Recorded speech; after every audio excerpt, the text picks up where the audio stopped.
CM Revanth Reddy మరి కాసేపట్లో మహబూబ్ నగర్ జిల్లాలో పర్యటించబోతున్నారు. ప్రజాప్రతినిధిగా తన తొలి విజయానికి వేదికైన మిడ్జిల్ మండలానికి సీఎం హోదాలో వెళ్లబోతున్నారు. ఈ పర్యటన రాజకీయంగా భావోద్వేగంగా ప్రత్యేకత సంతరించుకుంది. తన రాజకీయ జన్మనిచ్చిన నేలపై ప్రజలకు కృతజ్ఞతలు తెలపడంతో పాటు పలు అభివృద్ధి పనులకు ముఖ్యమంత్రి శంకుస్థాపనలు చేయబోతున్నారు.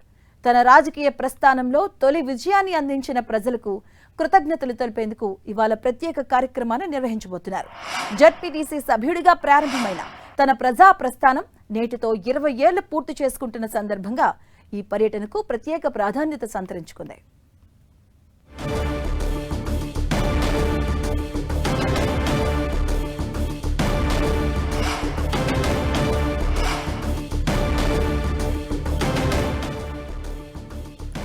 తన 20 ఏళ్ల రాజకీయ ప్రస్థానంపై కార్యక్రమాలు ఏర్పాటు చేశారు. ఆలయ అభివృద్ధికి పనులకు భూమి పూజ శంకుస్థాపన కార్యక్రమాలు చేయబోతున్నారు. మిడ్జిల్ ప్రజలకు ప్రత్యేకంగా కృతజ్ఞతలు అయితే తెలియజేయబోతున్నారు సీఎం రేవంత్ రెడ్డి. దానికి సంబంధించిన పూర్తి అప్డేట్స్ మా కరెస్పాండెంట్ చారి అందిస్తారు. చారి, మాధవి, ఈరోజు ముఖ్యమంత్రి రేవంత్ రెడ్డి తన రాజకీయ జీవితం ప్రారంభించి 20 ఏళ్ళు పూర్తవుతున్న సందర్భంగా, అదేవిధంగా అక్కడ జెడ్పీటీసీగా మొదలైన ప్రస్థానంలో భాగంగా మిడ్చిల్ అంటే మహబూబ్నగర్ జిల్లా పర్యటన చేయబోతున్నారు. ఉమ్మడి మహబూబ్నగర్ జిల్లాలో భాగంగా ఈరోజు నాగర్ కర్నూలు జిల్లా మిడ్చిల్కు వెళ్తున్నారు. అయితే మిడ్చిల్లో ప్రధానంగా బహిరంగ సభ ఏర్పాటు చేస్తున్నారు.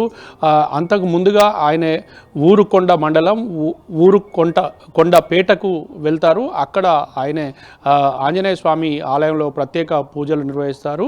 ఆ ఆంజనేయ స్వామికి ప్రత్యేక పూజలు నిర్వహించినాక అక్కడ ఆ టెంపుల్ అభివృద్ధి పనులకు ప్రత్యేకంగా శంకుస్థాపన చేస్తారు. శంకుస్థాపన చేసినాక మధ్యాహ్నం 1 గంటకు అక్కడి స్థానిక నేతలు, అదేవిధంగా చుట్టుపక్కల నియోజకవర్గాలకు సంబంధించిన ఎమ్మెల్యేలు, మరొక వైపు ఉమ్మడి మహబూబ్నగర్ జిల్లాకు సంబంధించిన మంత్రి వాకిటి శ్రీహరితో కలిసి అక్కడ లంచ్లో పాల్గొంటారు. అనంతరం వారితోనే అక్కడ స్థానిక నేతలు పెద్దలతో మాటామంతి ఉంటుంది. అనంతరం అక్కడి నుంచి 2:30 గంటలకు బయలుదేరి మేడ్చల్కు వెళ్తారు. మేడ్చల్లో అక్కడ వెల్జాల క్రాస్ రోడ్ వద్ద ప్రత్యేకంగా ఏర్పాటు చేసిన అంబేద్కర్ విగ్రహానికి, అదేవిధంగా ద్యాప గోపాల్ రెడ్డి విగ్రహానికి ఆవిష్కరణ చేస్తారు. ఈ 2 విగ్రహాల ఆవిష్కరణ తర్వాత మీడ్చెల్ సభా ప్రాంగణానికి చేరుకుంటారు.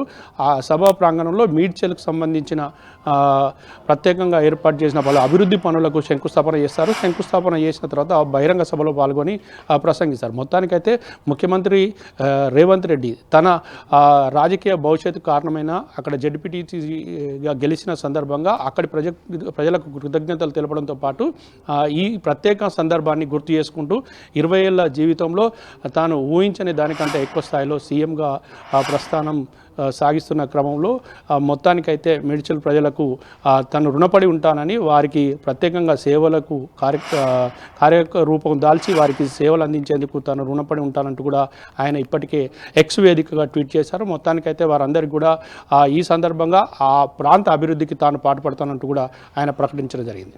Right, thank you Chari.